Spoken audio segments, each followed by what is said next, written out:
Well, hello, everyone. This is John Byrne with Poets and Quants. We are here with Sandy Kreisberg. That would be the HBS guru, founder. Hi there, everybody. Hello. Happy weekend. And it is Fridays with Sandy. We have an Italian candidate for Harvard's 2+2 program. He is currently doing the Master's in Management program at Bocconi in Italy. This summer, he has an internship in London with a bank that does M&A work. And his undergraduate degree had a 4.0 from Ca' Foscari. Let me try that again. Ca' Foscari, right? In quantitative economics, which is a school in Venice.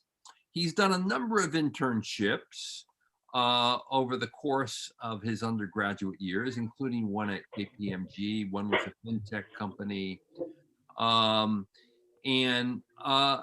one with actually a credit organization, also in the fintech area. And he has a GMAT that was really done for the Bocconi program of 680 with the intent of doing it again. What do you think, Sandy, about a 2+2 candidacy here? This guy's got a lot going for him. He's got a lot of prestige on his resume. Do you think, Walter, do you think you could get that 680 to maybe like a 730? I will do it for sure. I have already prepared the plan and with it. It's the same tough love I give everybody. Yeah. No matter what those clowns say, the GMAT really counts. And Andy, you have said that it especially counts in the 2+2 program where the competition is very severe. Yeah, that's right. You're competing against a lot of smart people. Now, what you can do that could be very powerful is present yourself as a globalist, an international candidate. You've got experience working in several countries. I think coming from Italy is sort of an underrepresented country. I might double check that. Isn't that your sense of it, John? Yeah, it's definitely a plus because the US schools have lost more candidates from Europe, in more recent years, in part because European schools have become very good, including Bocconi. So there is, to my mind, a supply shortage of great European candidates. Not only European candidates, but within the Europe cohort, I would say Italy is underrepresented. Yeah, I'd say the UK would be the leading one, and then there are a lot of France and Germany, right? Yeah, kids from France and Germany. So Italy, that would be another plus. So that's something you could stress.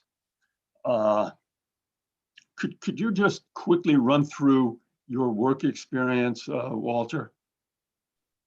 Okay, so right after the first year of studies, I understood the importance between merging the academical experiences with the working one. So the first summer, I worked in Crédit Agricole. And in particular, the project was okay. Is that a stat? Crédit Agricole is also, that's like a leading French bank. Yeah. You got to put that on your resume. What you always want to stress selectivity and prestige, because that counts a lot, even if the schools won't admit it. And again, if you're working for Citibank or Chase, everybody knows what that is. But if you're working for Crédit Agricole, nobody knows. Yeah, so good point. People, Okay, so that's a good gig. And then what was your next gig? Next one was the second year. I worked in KPMG in the M&A FIG department in Milan. They are the best team in Italy for the numbers of deal. In the last 5 years. I'm sorry, the second year you say you worked for McKinsey? No, he means KPMG Advisory. KPMG, yeah, KPMG Advisory. Good. Here, Walter, on your resume, you have KPMG Advisory, M&A FIG. What's FIG? FIG. It's financial institution groups. It's the specialization. Just write M&A. That's it. Okay. We'll just acronyms that no one understands. Never. I don't know, John. Some people might understand that. Okay, but that's a good gig. And then And then you worked for a mentor, a professor from school Yeah. who owns a company called, is that his company, Strategy Innovation? Yeah, exactly. Strategy innovation. I graduated in advance and I worked for 6 months from the bachelor and worked for 6 months with him. In the area, is very renowned to be one of the greatest for the strategy competencies.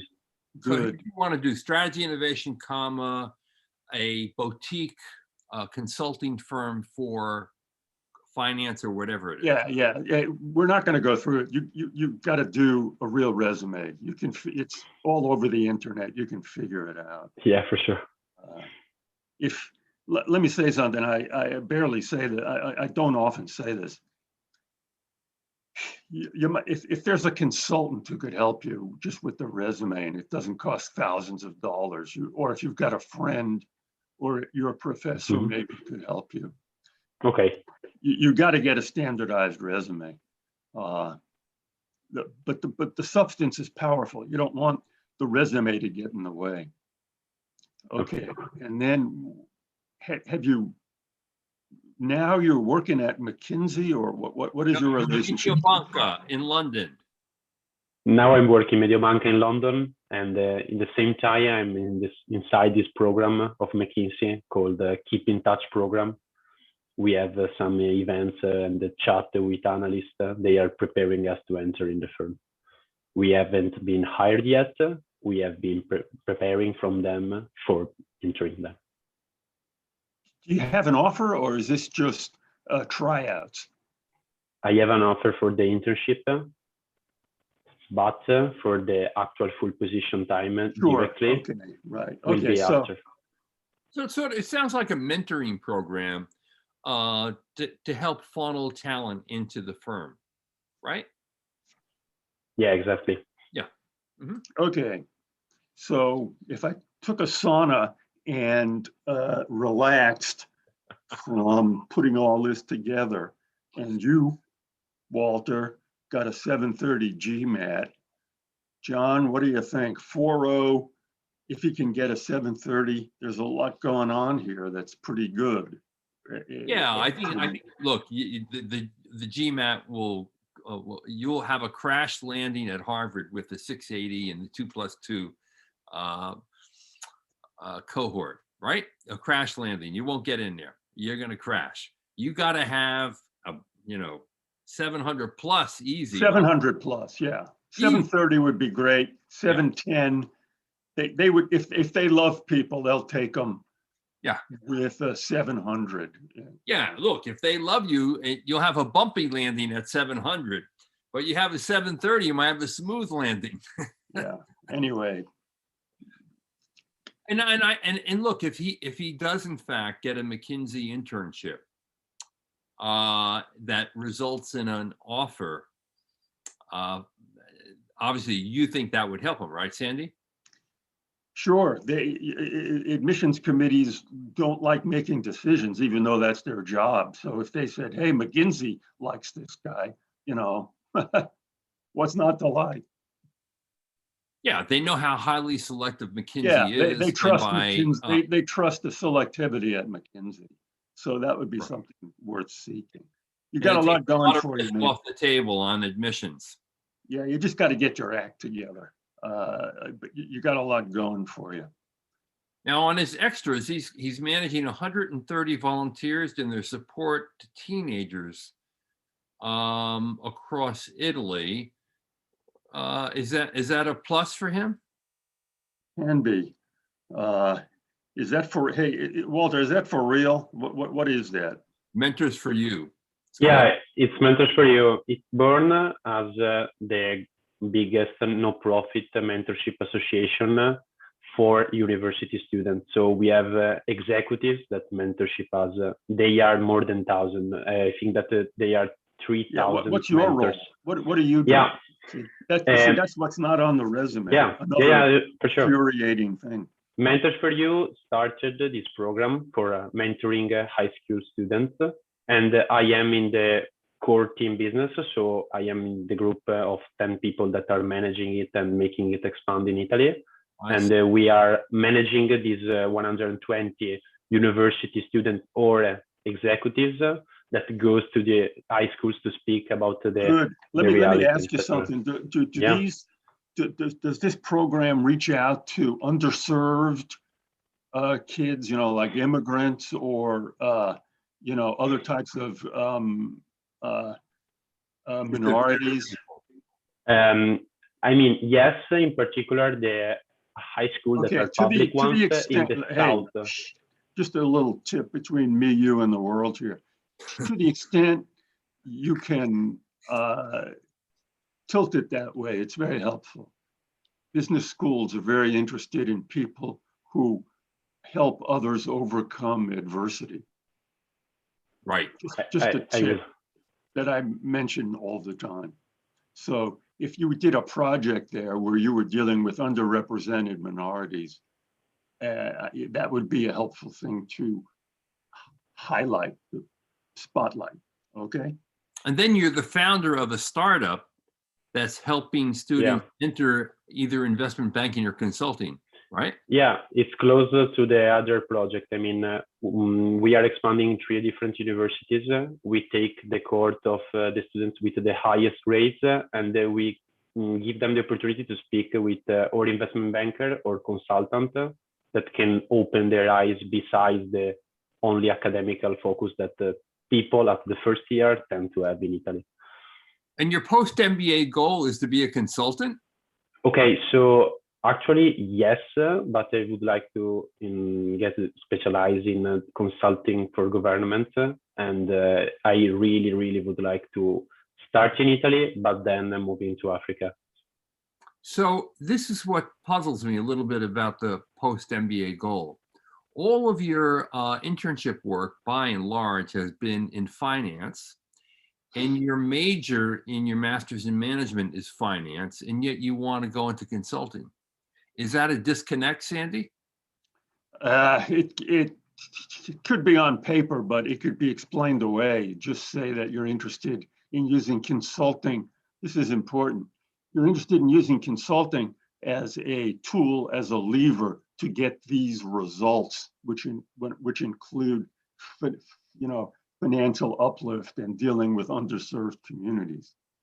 So that way, what you have is a financial tool, and then you'll learn about consulting. And consultants often have finance backgrounds. So Sandy, let me ask you this question. If Walter applies to the 2+2 program with a 680, what are his odds? And if he applies with a 730, what are his odds? Higher with the 730. I think, okay, boy, you've got a lot going for you, buddy. It's just hard to figure out. Okay, so let's say we get that straight. Let's say, you hire someone or you work hard and hand in a serviceable resume and you can get your story together, okay? You got a lot going for you, including international, Italy. You've worked for classy places. 2+2 is hard, and what their first preference is for people in science and STEM. You're not that, but you got a lot going for you. So I think your chances at 2+2 with a 680 are like 25%. And with if you got like a 730, it might raise that to like 35%. Okay, there you go. That's with the proviso that you really get your act together. Okay. For sure. Okay.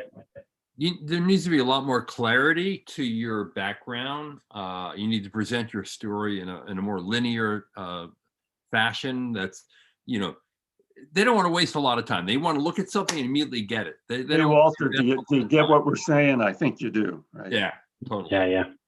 Good. All right, there you go. Well, Walter, hey, good luck to you. Enjoy London for the rest of the summer, and maybe we'll see you in Milan someday. I hope so. All right, good luck. And Sandy, thank you. Adios, everybody. Have a good weekend. So you've been watching Fridays with Sandy. This is John Byrne with Poets and Quants.